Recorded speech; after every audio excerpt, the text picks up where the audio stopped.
La próxima conferencia está a cargo del profesor Passero, la va a presentar Patrícia Franzoni. Adelante, Patrícia. Então, o Carlos Alberto Passero, ele é licenciado e bacharel em letras pela Universidade de Buenos Aires e mestre em Sociologia da Cultura e Análise Cultural pela Universidade Nacional de San Martín. Atualmente, ele é professor adjunto de português na Faculdade de Filosofia e Letras da UBA e na Universidade Nacional de Luján. Ele participou como expositor em reuniões científicas no país e no exterior e é autor de artigos sobre língua portuguesa e literaturas de expressão portuguesa publicados em livros e revistas especializadas. Então, Carlos, passo a palavra a você.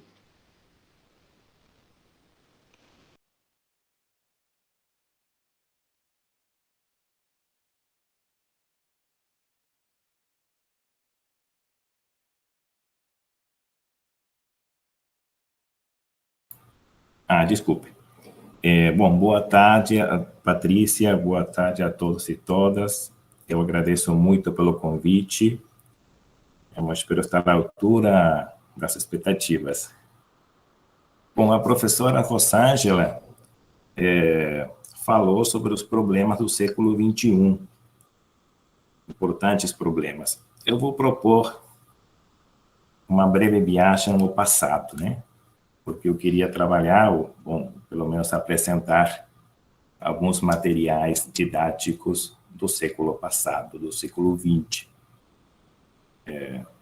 de meados do século XX, né? Que tem páginas amarelas. Não sei se vou poder apresentar, porque não conheço muito a técnica, né?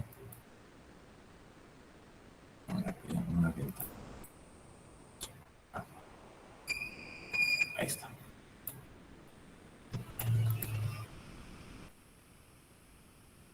Aí você está compartilhando? ¿Se ve? Sí, sí, se ve perfecto. Sí, perfecto. Sí, está bien. Ahora habría que ponerlo en pantalla completa y nada más. Eu tenho que colocar desde o início? Sí, la tecla F5 o presentar. F5.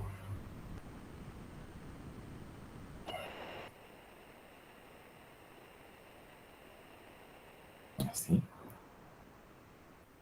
Ese está bien. Aí está bem? Pronto.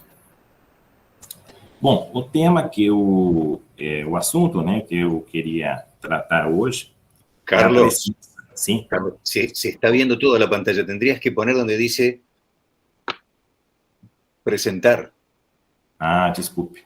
O la tecla F5 directamente del teclado. Tá bom. Este é o computador que está de estreia para mim, por isso não... aqui. Não, me parece que não está. A la izquierda. Ahí está bien. Hay como nosotros tenemos una demora entre lo tuyo y lo nuestro, no te puedo responder enseguida. ¿Y ahí estaría bien? Sí, aprovecho a decirle a quienes levantan la mano, que no sé si leyeron, que las preguntas se pasan por escrito y cuando termine la ponencia, el profesor las va a responder. No, seguimos sin ver, vemos, si no hay problema, si no lo podés resolver, sigamos adelante. Hay un botón a la izquierda que dice desde la diapositiva actual, que creo que es la primera. Tá bom. A ver ahí. Y esperamos. Pero creo que es importante que sigas adelante, Carlos. Ahí está bien. Se ve. No es lo ideal, no se está viendo completo, pero... no. Por lo menos se ve. Ahí. Adelante. Continuamos? Sí, por favor. Tá bom. Bom, então, o assunto que eu queria abordar hoje, como eu falei, é a presença de textos literários em 2 livros didáticos de PLE, concebidos na etapa inicial do ensino de língua portuguesa na Argentina, em meados do século passado. A primeira questão que podemos levar em consideração é como os especialistas têm analisado o tema da relação entre textos literários e ensino de línguas estrangeiras. Eu aí coloquei 4 citações como exemplos, né, de como especialistas têm tratado o tema. E a maioria tem salientado que se trata de uma relação problemática, né, como podemos apreciar pelos fragmentos que colocamos em destaque. Por exemplo, a professora Serrani, né, que diz que o posicionamento dos enfoques nocional-funcionais ou comunicativos que predominaram nas últimas décadas no ensino de língua tem sido a de favorecer outros discursos em detrimento do uso de literatura nas aulas. Aí tem também uma citação de um pesquisador europeu, que está em francês, e que também ela salienta, desculpe, uma professora, que diz: intuitivamente se concibe a aprendizagem de uma língua e a leitura literária como duas práticas completamente opostas, se não dissociadas a uma da outra. Também a citação de Pedroso é interessante, né, porque ele diz que a tradição do ensino de língua não materna, ou línguas estrangeiras, tem se recorrido ao texto literário, mais concretamente a recortes dele, para o trabalho com a gramática e a leitura, e não visando a sistematizar elementos que identificam uma pretensa ordem da literatura. Podemos contrapor duas posições, para o positivo, né? Por um lado, Magalhães constata, em consonância com a maioria dos especialistas, a progressiva exclusão que tem sofrido o texto literário no âmbito do ensino de línguas estrangeiras. Por outro lado, Takahashi defende o fato de o texto literário nunca ter desaparecido completamente do campo do ensino de línguas, sobretudo, podemos acrescentar no ensino de PLE. Ela, na sua dissertação de mestrado, prova que, nos materiais didáticos de língua portuguesa, o texto literário esteve presente sempre. Pelo menos na maioria, obviamente. Resumindo as principais coordenadas do problema, para pensarmos o tema do emprego de textos literários no ensino de línguas estrangeiras, estas poderiam ser reduzidas a 3. Ausência e a presença de textos literários. Aqui podemos nos perguntar por que há livros didáticos que empregam textos literários e outros que não fazem isso, mesmo sendo contemporâneos. Além disso, podemos nos perguntar se existe alguma relação com a história e a evolução dos materiais didáticos. Outro tema é a autenticidade ou não autenticidade do texto literário. Isto é, nos perguntar se o texto literário é considerado pela comunidade docente como um tipo de texto autêntico. Obviamente, não no plano da teoria, sino no plano das representações sociais do imaginário sobre a linguagem, se consideramos que a linguagem literária, sobretudo na atualidade, é muitas vezes percebida como uma linguagem complexa, artificial, estranhada, alheia, muito diferente da língua falada no dia a dia e que, portanto, não poderia servir de modelo para o desenvolvimento de língua dos aprendizes. Outra questão é saber como é que é empregado efetivamente o texto literário, né? Os usos, como se posiciona no contexto dos outros textos autênticos, qual o estatuto dele na estrutura do livro didático, etc.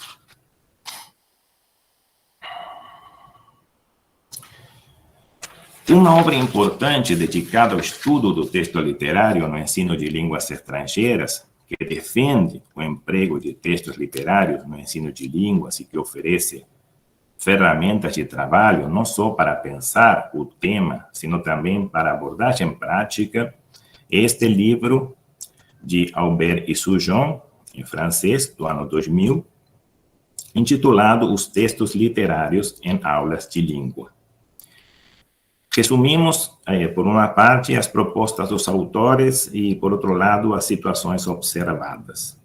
E na primeira coluna, os autores sublinham a relação privilegiada entre língua e literatura. constatam que o texto literário compartilha espaço com receitas de cozinha, anúncios publicitários, discursos políticos, etc. Eles se perguntam se existe uma especificidade do texto literário. Os autores propõem a abordagem do texto literário como uma forma de comunicação diferenciada e específica, já que oferece a possibilidade de analisar a relação entre forma e sentido. O foco fica não na leitor-leitora, e ou a professora deve ajudar o aprendiz a não olhar o texto literário como problema, possibilitando o acesso ao prazer do texto. E as três situações com os textos literários que eles identificam, uma situação é a banalização. Posto numa série diversificada, o texto literário perde especificidade e faz duvidar sobre a pertinência de sua presença na aula de língua estrangeira. Outro problema, outra situação é a sacralização. Olhado como modelo, o texto literário é preservado para a etapa final do aprendizado como prêmio ou como coroação do trajeto formativo. E, por último, a outra situação é a documentação. E a via escolhida pelos autores, ou seja, pegar o texto literário como documento escrito, que aporta um suplemento apreciável de diversidade, criatividade e prazer, permitindo, além disso, a refletividade sobre os funcionamentos discursivos e textuais necessária para a aquisição. Bom, neste quadro que está aqui, eu procurei representar o tema que escolhi para esta palestra. Aí coloquei as capas dos dois livros, né? O livro de 1950 e o Método de Português, do professor Alfonso Carricondo, e, por outro lado, a capa bem antiga, né? Estragada, né? Pelo passo do tempo, e Lições de Português de Rosa Naguigi Pola e Lígia Fonseca de Arras, do ano de 1956. O primeiro livro pertence, ou foi concebido, né, no âmbito de uma instituição que começou a operar na Argentina, a trabalhar na Argentina, o Instituto Argentino Brasileiro de Cultura, depois de 1935, com motivo da visita de Getúlio Vargas e do estreitamento das relações entre a Argentina e o Brasil. Foi uma época dourada, né, da relação entre a Argentina e o Brasil, e também foi a etapa quando começou, né, o ensino de língua portuguesa na Argentina. Trata-se de um manual didático mimeografado, feito para uso interno, de maneira artesanal. O autor era um espanhol, mas que ele tinha estudado no Brasil. Ele passou a infância e a juventude no Brasil. Ele estudou o ensino primário, o ensino secundário nesse país. Por outro lado, temos um livro que poderíamos chamar, o livro Lições de Português, que poderíamos chamar de experimental. As próprias autoras o confessam no prólogo, produzido no âmbito dos cursos ministrados no Centro de Estudos Brasileiros, que, como sabemos, foi uma dependência criada em 1954, em Buenos Aires, e que dependia da Embaixada do Brasil. As autoras eram professoras, obviamente, brasileiras, que tinham começado a trabalhar na Argentina em 1951, no Instituto Argentino Brasileiro de Cultura. Depois elas passaram a trabalhar no Centro de Estudos Brasileiros. E em função de que, nesses dois livros didáticos históricos concebidos na Argentina, os textos literários têm um papel de destaque, né? O nosso objetivo é analisar como se conformam os cânones literários e qual a relação com a prática da leitura literária. Obviamente, nesta indagação ficam envolvidos aspectos metodológicos vigentes na época de produção dos materiais didáticos escolhidos. Aí eu coloquei no final do slide, né? O objetivo seria analisar a relação entre a conformação e reprodução do cânone literário no livro didático de Plé e as concepções de leitura subjacentes nos casos históricos escolhidos. Obviamente, a relação entre cânone literário e leitura literária é o interesse maior. Bom, neste slide, eu procurei representar essas coordenadas, né, que levamos em consideração. O tema do cânone literário, eu chamei cânone reproduzido, para salientar que toda a seleção e hierarquização dos materiais literários é produto de um processo de proliferação, de uma repetição de modelos herdados da escola, das histórias da literatura, dos planos de ensino, ou seja, esse cânone não é de autoria ou de responsabilidade dos autores ou das autoras do livro didático, né? De alguma maneira, esse cânone é uma construção social que o autor ou a autora reproduz nesse livro, né? Ou seja, nós temos que pensar que o cânone é produto social, né? E, obviamente, as outras coordenadas é as concepções de leitura e a abordagem metodológica está relacionada com as concepções e com o emprego do texto literário.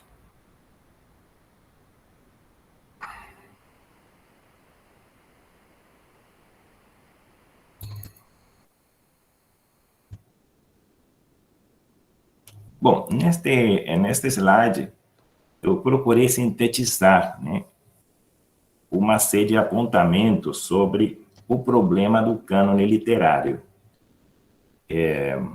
Cânone que poderíamos definir, sem pretensão de exaustividade, como o conjunto de obras consideradas relevantes ou valiosas para ser transmitidas para as novas gerações, ou para desfrute dos leitores cultos, que qualquer pessoa considerada culta deveria conhecer. Pelo menos essa seria uma definição tradicional de cânone.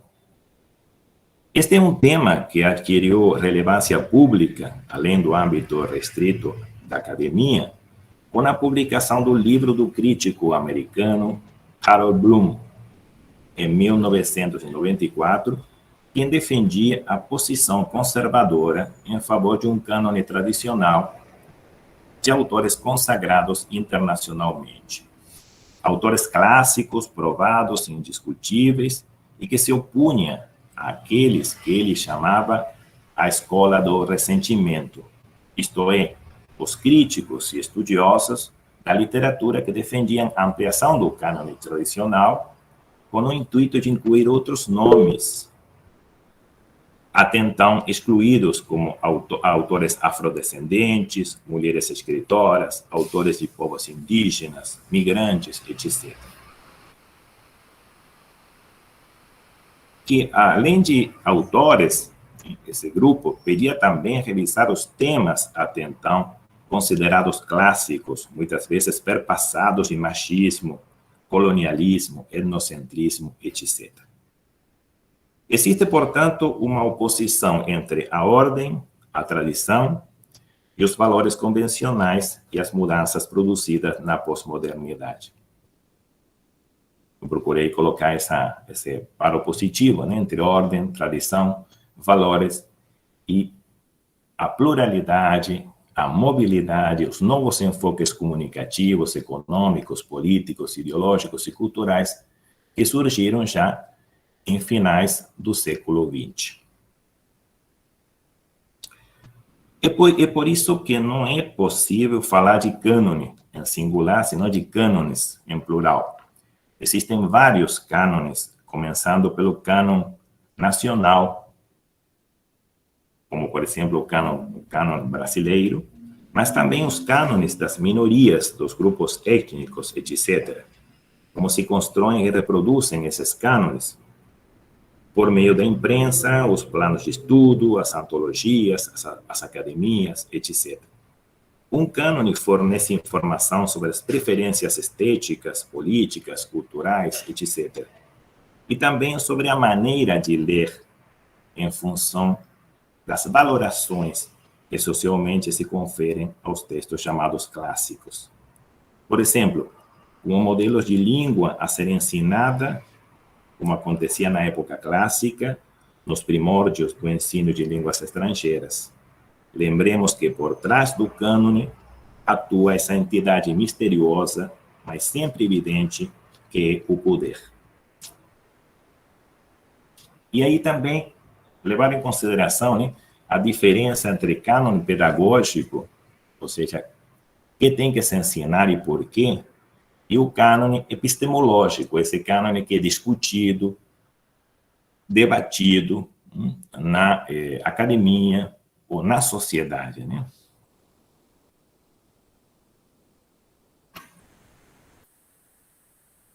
Bom, outro tema que está relacionado com o tema do cânone é o que tem a ver com leitura. E podemos pensar esta, ou seja, a leitura, pelo menos a partir de duas instâncias ou perspectivas. Por uma parte, a leitura é considerada como prática social representada, inscrita nos materiais de leitura, nos livros, historicamente nos manuscritos, nos rituais religiosos, acadêmicos, nos costumes sociais. A leitura como prática e como representação, segundo estuda o tema o historiador francês Roger Chartier. E, por outro lado, a leitura pensada do ponto de vista teórico e, ao mesmo tempo, aplicado na linguística da psicologia. Deste ponto de vista, resulta muito interessante o tema das concepções de leitura, que se conecta com a leitura como prática e como representação, como é possível advertir na taxonomia de Linhart, pesquisador da área da sociologia da literatura e a recepção. Quem faz a distinção entre modos de ler, como eu coloquei aí, ele descreve 3 modalidades de leitura: a fenomenal descritiva, onde o leitor se estabelece uma distância entre o texto e o leitor; a emocional identificadora, implicação do leitor; e a intelectiva, hermenêutica e metadiscursiva, aí onde o leitor trabalha a leitura de maneira mais, digamos, profissional ou técnica. Estas modalidades de leitura, é interessante depois ver como aparecem, de alguma maneira, se refletindo nos materiais, né, sobretudo nos comandos, né, nas atividades de leitura dos livros didáticos. E também, levando em consideração no tal, também temos outras modalidades, outras formas de pensar a modalidade da leitura, pensando que ler, para algumas pessoas, é decodificar, decifrar, identificar, ou articular, falar, pronunciar, ou entender, reagir e significar. Vejam que entre A, B e C existem diferenças evidentes de concepção de leitura, né? E que também nas atividades de leitura dos livros didáticos é possível encontrar estas concepções. Muitas vezes aparece a decodificação, a identificação de conteúdos. Outras vezes o texto literário é empregado para pronúncia, para ler, para articular, e, em outros casos, para entender, para reagir como leitor, né, e para criar significados. Também é interessante a distinção que faz Coratini entre uma concepção estruturalista, uma concepção cognitivista e uma concepção discursiva. Para os textos que eu analisei, foi útil, né, a distinção de Nuttall e de Lenhardt. E é interessante também pensar que, na análise do cânone, é possível advertir uma representação do ato de ler e inferir, portanto, uma prática de leitura. Porque o recorte do cânone escolar já também está marcando, né, valores culturais implícitos a modelos explícitos de vocabulário, de variante linguística, de aquilo que é considerado superior e deve ser aprendido a ser lido. E, obviamente, também encontramos o posicionamento do livro ou dos autores nas sequências de atividades sobre os textos literários.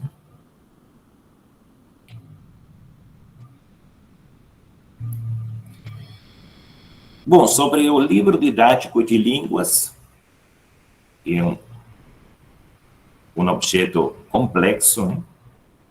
Aqui eu queria só salientar, né, que ele pode ser analisado de várias perspectivas, com diferentes pontos de vista.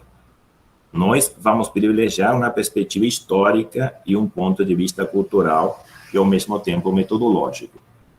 O livro didático tem vários elementos para serem considerados. Vamos nos centrar nos conteúdos metodológicos que nos levarão a considerar o cânone e a leitura interrelacionados.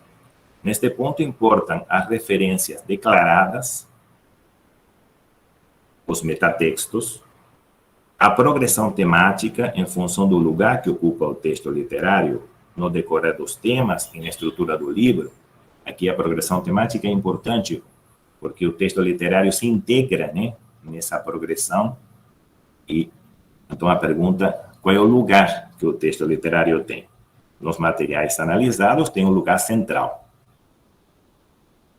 E aí fica o interrogante de quando introduzir o texto literário, que também é uma pergunta que muitos professores fazem. Outro aspecto é o que tem a ver com os domínios envolvidos. Em princípio, a compreensão de leitura, mas também a cultura, aparecem como domínios privilegiados para o texto literário. Então, resumindo, eu adoptaria, no possível, uma perspectiva histórica e um ponto de vista metodológico. Bom, aqui eu procurei resumir neste quadro as principais linhas metodológicas no ensino de línguas estrangeiras. O quadro não procura ser exaustivo, mas só colocar as principais, né? E, por um lado, dividir na coluna das abordagens tradicionais, onde os textos literários eram importantes, eram numerosos, às vezes quase que exclusivos, textos, como textos eram os únicos materiais que apareciam, sobretudo na abordagem gramática-tradução, que se relacionava com a filologia, que vigorou no século XVII e XIX, e também no método direto, né, que fazia ênfase na fonética e que, de alguma maneira, se relacionava com o positivismo da época, né, segunda metade do século XIX. Os outros métodos que aparecem na outra coluna, já, como falaram alguns especialistas, que nós citamos no início da apresentação, esses métodos parecem não considerar exclusivamente o texto literário, né? Ou seja, que consideram outros textos, né? E o texto literário, às vezes, aparece, né, numa série de outros textos autênticos e, às vezes, nem aparece. Mas os casos que nós queremos comentar daqui a pouco são casos que se colocariam na coluna das abordagens tradicionais, ou seja, uma mistura ou uma hibridação de gramática, tradução e de método direto.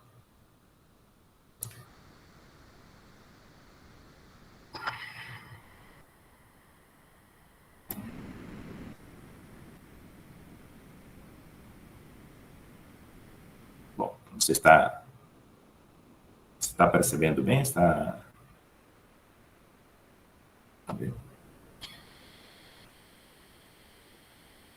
Bom, aqui nesse slide, eu coloquei no centro o manual, o primeiro manual que queria comentar, o manual de Carricondo, do professor Carricondo, de 1950, que, como sabemos, é um livro que foi concebido no contexto do Instituto Argentino Brasileiro de Cultura.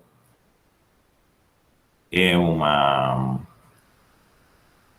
um livro mimeografado, de uso interno.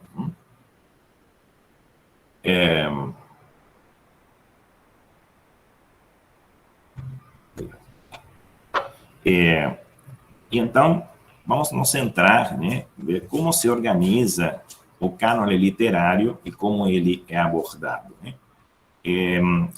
Os aspectos institucionais são importantes para entender esse livro, né? E eu não queria agora me deter nisso, né? Mas é importante pensar o que foi o Instituto Argentino Brasileiro de Cultura, que foi uma entidade pioneira, como eu falei, foi a primeira instituição de ensino de português aqui na Argentina. Bom, e eu coloquei aqui numa coluna esse cânone reproduzido, né? Esse cânone que o autor, obviamente, pegou, né, da sua formação, de seus estudos como aluno, né, como leitor. Esse cânone é um cânone organizado, como eu falei, pela sociedade, né, pela cultura, sobretudo pela sociedade brasileira, né, da época. E aí aparecem autores, que são autores que foram importantes até início do século XX, né? E são todos autores que não tiveram contato com as vanguardas. Aí apenas Graçarani aparece aí no final da lista, né? Que poderia ser, pensar que foi um autor que se relacionou com as vanguardas, mas, em geral, todos esses autores que aparecem aí são autores que estão relacionados com o realismo, com o parnassianismo e com o romantismo. Érico Veríssimo aparece na lista e é um autor que, às vezes, se relaciona com o modernismo, mas com a vertente mais conservadora do modernismo. Obviamente, aqui não aparecem autores da semana de 1922, e levem em consideração que o livro foi publicado em 1950, né? Interessante porque aqui aparece um olhar sobre a literatura brasileira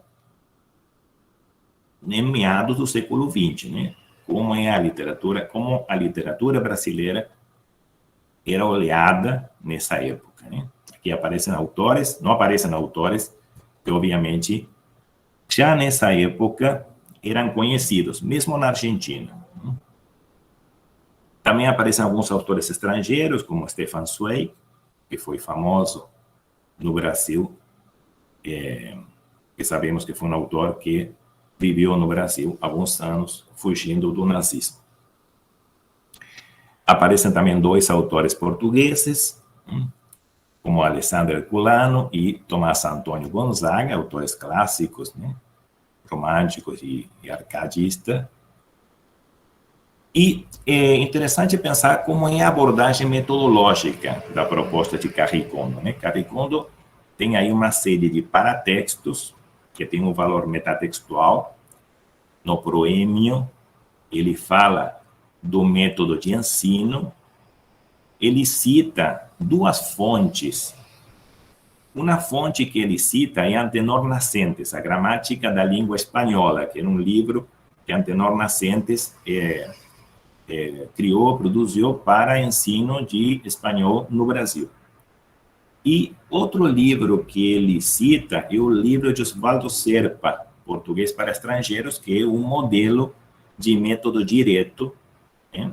Talvez seja um dos primeiros livros produzidos no Brasil para estrangeiros, que é de 1941, esse livro. E aí o Carricondo conhecia, né? E aí coloquei uma citação, 2 fragmentos, onde ele se pergunta como estudar o português. Pelo método direto, pelo método indireto. Foi então quando surgiu a necessidade de criar um método prático e atualizado que, ao par de ensinar as particularidades que apresentam os 2 idiomas, não perca de vista a oportuna aplicação do método direto.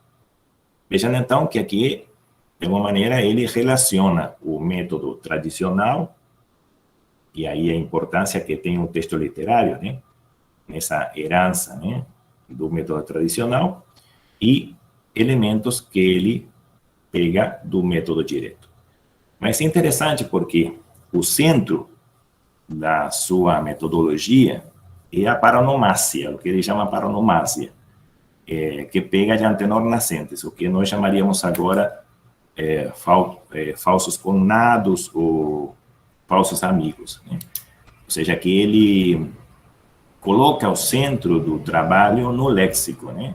Nas diferenças de vocabulário, né? Trabalho com o léxico.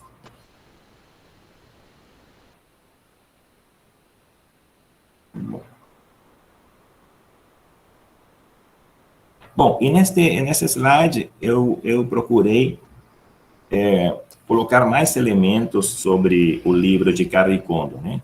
Em princípio, como é esse cânone literário, né? Em princípio, a temporalidade do cânone é século XVIII, século XIX e princípios do século XX. Os autores mais citados, mais empregados no livro, que tem mais fragmentos, são Machado de Assis, Érico Veríssimo, Olavo Bilac e Humberto de Campos. São autores,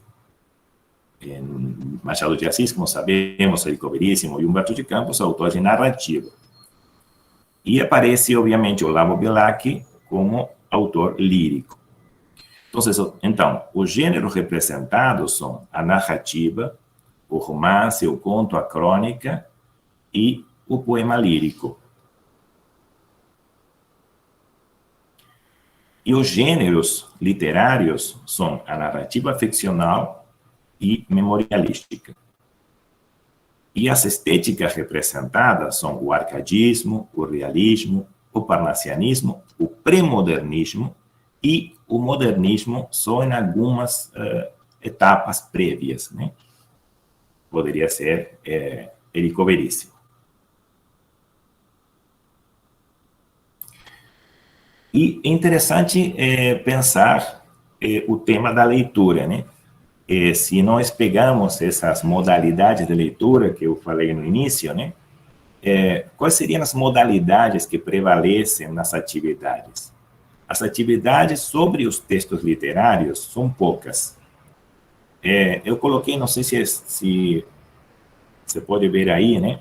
Mas, por exemplo, para o conto O Plebiscito, de Arthur Acevedo, na página 89 do livro, ele pede reproduzir com palavras próprias o incidente familiar narrado. E também pergunta que se depreende da leitura do texto. As outras atividades que ele propõe são para esclarecer sobre vocabulário ou expressões idiomáticas que aparecem no texto.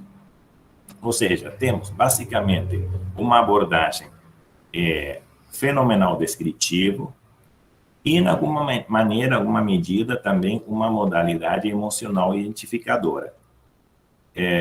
Essa concepção de leitura predominante é decodificar, decifrar e identificar. Sempre o texto é empregado com essa intenção, né? Decodificar, decifrar e identificar conteúdos. Também, no outro conto, um conto de Machado de Assis, Diálogo com Alcibíades, o autor pergunta: que lhe sugere a narração precedente? Explique os vários significados das palavras de fazer, feiticeiro, creio que é doido, reparar, trajar, demais, lisonjear, etc. Ou seja, uma pergunta que aponta a uma resposta emocional ou identificadora e outras perguntas que apontam só ao vocabulário do conto. E os textos literários sempre aparecem no início da lição, na seção leitura, e na metade da lição, na seção que ele chama ditado. E se tratam sempre de trechos não adaptados. Isso é importante, né? Porque muitas vezes nos livros didáticos os fragmentos literários sofrem adaptações. Aqui os fragmentos são sem adaptações.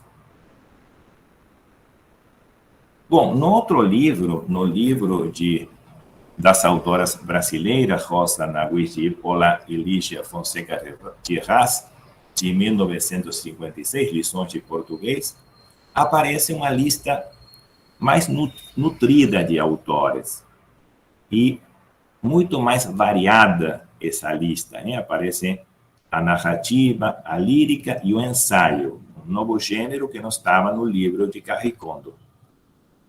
Aparecem autores clássicos como Gonçalves Dias, Machado de Assis, Rui Barbosa, mas também aparece um autor do modernismo como Carlos Drummond de Andrade, Manuel Bandeira, Monteiro Lobato, Graciliano Ramos, ou seja, já aqui aparece representado um cânone nacional muito mais da época, né, de meados do século XX, e com uma variedade de gêneros interessante. O tratamento dos fragmentos é semelhante ao livro anterior, ou seja, são fragmentos sem adaptação, fragmentos de livros clássicos, de livros consagrados, obviamente com a intencionalidade de transmitir a cultura e sempre dar uma imagem de língua, de modelo de língua, né? Esta edição de 1956 tem a particularidade,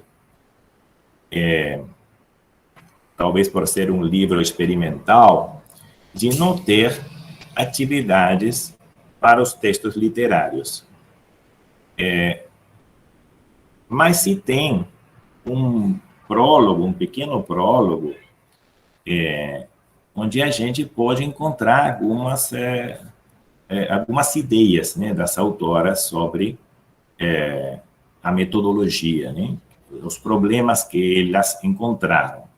E aí também se percebe que o foco delas está na pronúncia, né, no problema da fonética, em consonância, obviamente, com o método direto. Ela diz que desenvolvemos uma metodologia que não é utilizada no ensino de português a brasileiros, nem a do português como idioma estrangeiro, sino uma técnica intermediária baseada numa sistematização gradual das dificuldades que sentem ao aprender o português os alunos cuja língua nativa é o espanhol. E também elas acrescentam nesse prólogo umas linhas que são interessantes. Experimentar um contato imediato, talvez prematuro, mas certamente recompensador com a literatura brasileira. E vejam que aí elas falam de contato prematuro, e esse contato prematuro se relaciona com esse problema, né, que sempre se apresenta quando introduzir o texto literário, né, o que Albert e Sujon consideravam a sacralização do texto literário, ou seja, deixar o texto literário para o final. E aqui as autoras propõem experimentar, ou seja, colocar já num livro inicial, pensando que se trata talvez de alunos hispanofalantes, os textos literários já do início, né? Já no início de cada lição, já na primeira lição aparece um texto literário. Sempre cada lição tem um texto literário no início, né? Mas, como falamos antes, por enquanto, nesta edição, elas não colocavam atividades, assim que é difícil saber como elas trabalhavam esses textos literários.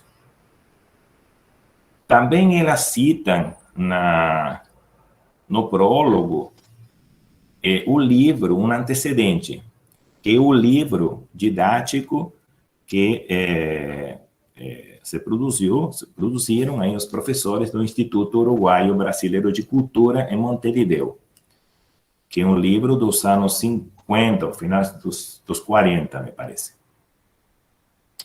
E há dois textos interessantes das autoras que se publicaram na revista do Centro de Estudos Brasileiros, em Quadernos Brasileiros, número 1, de setembro de 1954, ou seja, 2 anos antes da edição deste manual, deste livro didático.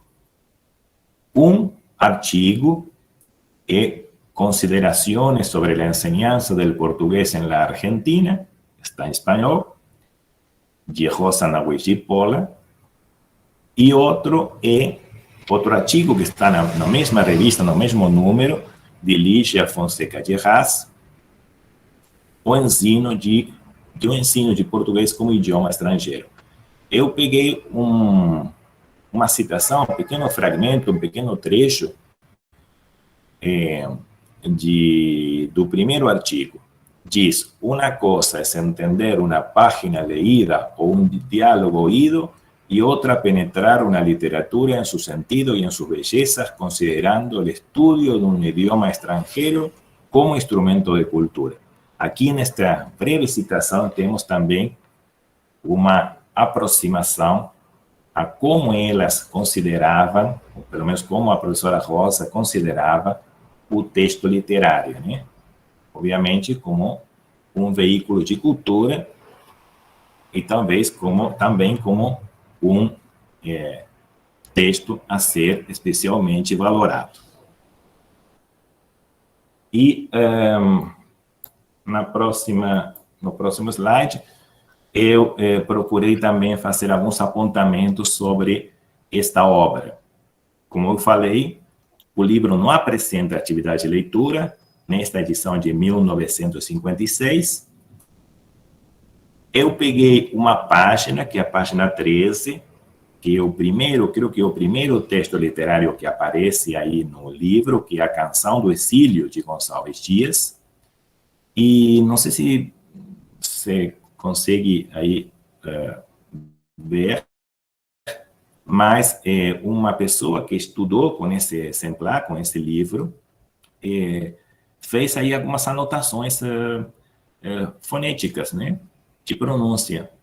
Ou seja, que evidentemente esse poema foi empregado como leitura, né, como leitura em voz alta para praticar a pronúncia, né. Na edição de 1962, que é uma edição já diferente, com algumas transformações importantes, continuam elas empregando textos literários.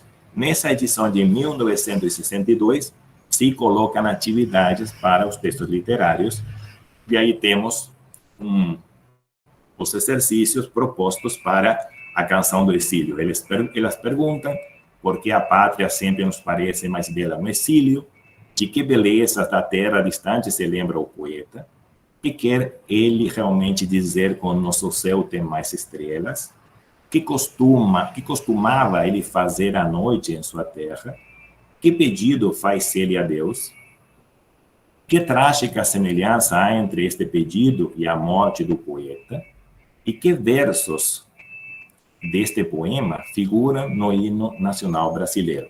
É interessante a última pergunta, porque relaciona este texto com um texto importante, né? Um exemplo de intertextualidade. Todas as perguntas visam a procurar conteúdos, a procurar conferir, né, elementos que estão no texto. Carlos, te hago una pequeña interrupción. Sí. Te quedan 5 minutos. No, ya estoy. Bueno, pero además hay alguien, creo que ya lo cerró el micrófono, pero lo tenía abierto y se estaba produciendo un acople. Ah, está bueno. Así que por favor verifiquen todos tener el micrófono porque es bastante molesto. Y gracias y disculpas. Está bien. Espero que a apresentação tenha sido clara, né? Não sei se deu para perceber aí os quadros, essas coisas, que son un poco así. Mira, escribieron que si podías aumentar, yo lo que sugeriría es que hagas llegar la presentación. Sí, está bien. Por algún método. Sí, sí, exactamente, eso es lo que yo quiero hacer. No sé si da para... Ahí está, ¿no?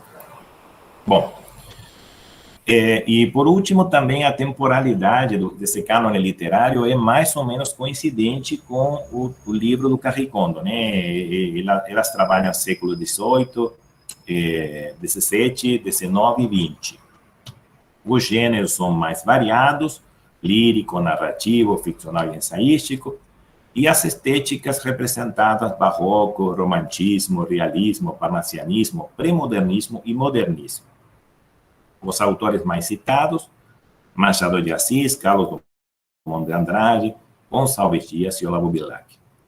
E, evidentemente, quase não há presença de autores mais comprometidos com a estética da Semana de Arte Moderna de 1922, mas sim, neste livro, a variedade de autores representa mais a visão que se tinha dos autores brasileiros em meados do século XX. Por último, para finalizar, peço desculpas pelo incômodo dos slides e da apresentação, eu sou bastante pouco habituado, né, a estas questões. Algumas considerações finais. Em os dois textos, é a centralidade do texto literário, centralidade tanto física quanto metodológica. Predomínio do método direto híbrido, né? Com ênfase no estudo do léxico, no livro Método de Português de Carrie Kondo, e no estudo da fonética, no livro Lições de Português. Maior aproveitamento do texto literário e maior integração com os conteúdos de cada lição no Manual de Carrie Kondo, ausência de comandos para o trabalho com o texto literário no livro Lições de Português, o que impede tirar conclusões de uma maneira como o texto literário era abordado ou empregado na sala de aula, e a edição de 1962 aporta outros elementos de análise e, de alguma maneira, dá ideia de como as autoras consideravam o texto literário. As anotações marginais no exemplar Lições de Português, de 1956, permitiriam inferir que o texto literário foi empregado para a prática da fonética, a leitura entendida como articular, falar, pronunciar. Maior variedade de autores brasileiros contemporâneos no livro Lições de Português e ausência de mulheres, de autoras mulheres, nos dois livros didáticos estudados. Bom, muito obrigado. Peço desculpas pelos problemas técnicos. No sé si registramos alguna pregunta, Patricia. Sí, tengo acá dos que te las mando en una, Carlos. Uma pergunta seria, por que seria necessário hoje revisar esses métodos ou essas abordagens do passado, né? Acho que é bem interessante esse tópico. E também, nos livros didáticos atuais, quais seriam as mudanças com relação ao uso dos textos literários, considerando o cânone, né? Uhum. Bom, a importância do texto literário, eu creio que o texto literário, como foi trabalhado, obviamente, no passado, já não poderia ser trabalhado, né? Obviamente, existiria essa tendência, né, que fala o Sujon, a sacralização do texto. Obviamente, é interessante sempre ter memória, né, saber como foi o passado, né, porque eu creio que a memória histórica é importante em relação com os materiais didáticos, com as práticas. Esses livros foram produzidos aqui na Argentina, são no seu passado, né, e interessante isso, né. Mas, obviamente, que o texto literário continua sendo importante no conjunto de textos autênticos. Obviamente que tem um monte de textos para trabalhar, como falou também a colega Rosângela, temos desafios enormes agora, né, no século XXI, mas essa tradição literária, o texto literário continua sendo consumido, produzido, bom, é parte da cultura, obviamente, né? Quem quer abordar a cultura de uma língua, o texto literário é parte desse mundo, né? Ou seja, a língua não pode ser apreendida sem apelo ao texto literário. Obviamente que há materiais didáticos que estão orientados para um público mais interessado na técnica, nos negócios, e nesses materiais não aparecem textos literários. Obviamente que não. Agora, na maioria dos materiais para públicos mais amplos, né, os materiais literários aparecem, né?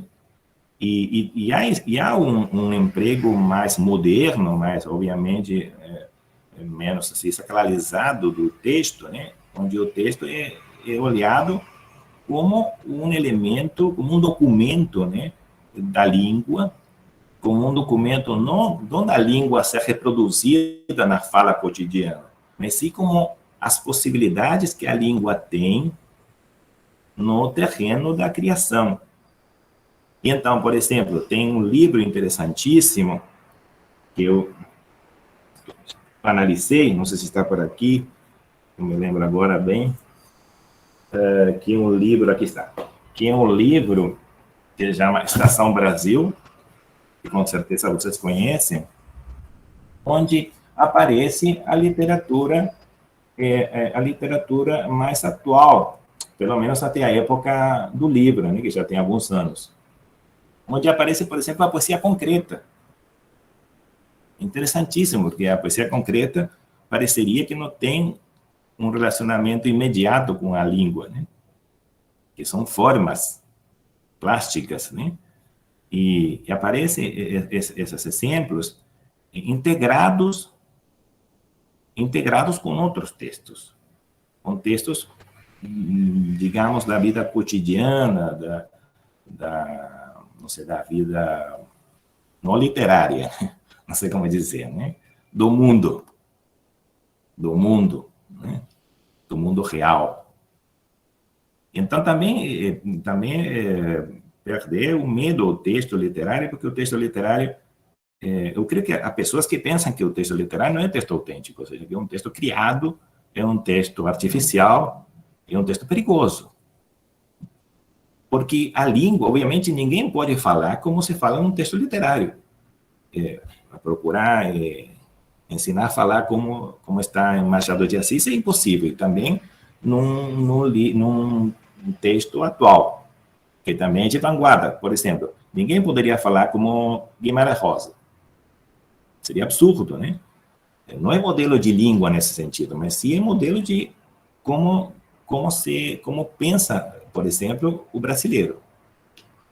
Há uma produção, né, ingressar na mente, né, na mentalidade de um povo, de uma nação, uma porta é a literatura.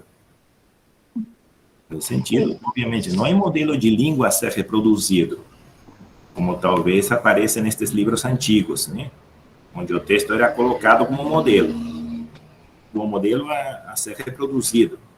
Obviamente não é assim. E depois das vanguardas, isso é impossível. Aqui alguém colocou a crônica. Evidentemente, a crônica é, sim, um documento de língua viva. E as crônicas são muito empregadas nos textos atuais, né? Nos livros atuais, como os livros da editora EPO, né? Sabemos a série da Emma Eberlen Lima, né? Esses livros empregam muitas crônicas. Também os livros que se publicaram no Centro de Estudos Brasileiros antigamente, né? Eram crônicas. Obviamente, a crônica reproduz a língua viva. Até certo ponto também, né? Tem crônicas que são bastante de vanguarda, né?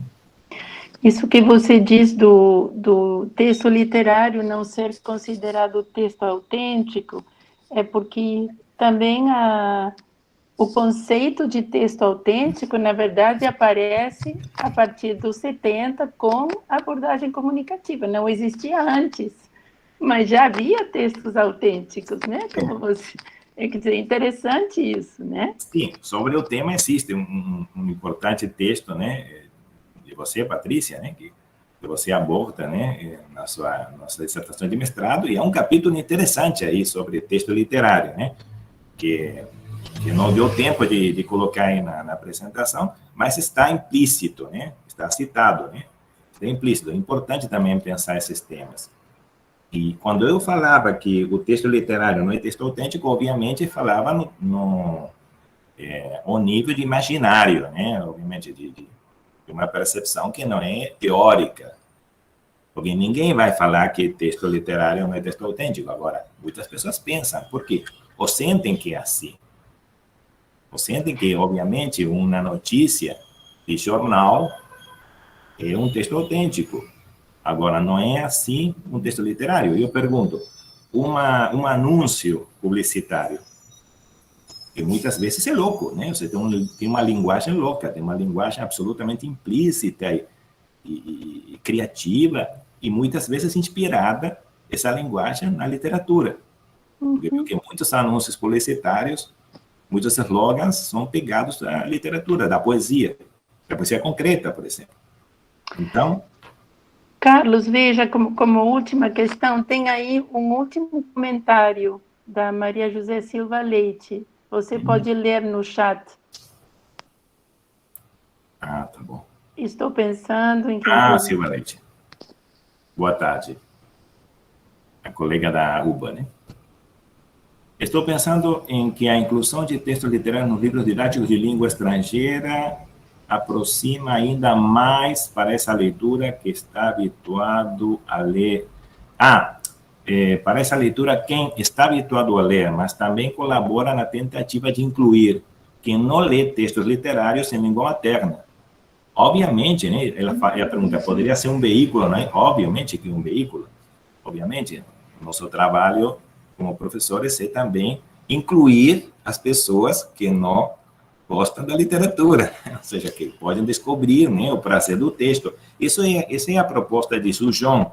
É um livro que já tem 20 anos, mas tem uma atualidade enorme, né? De Albert e Surgeon.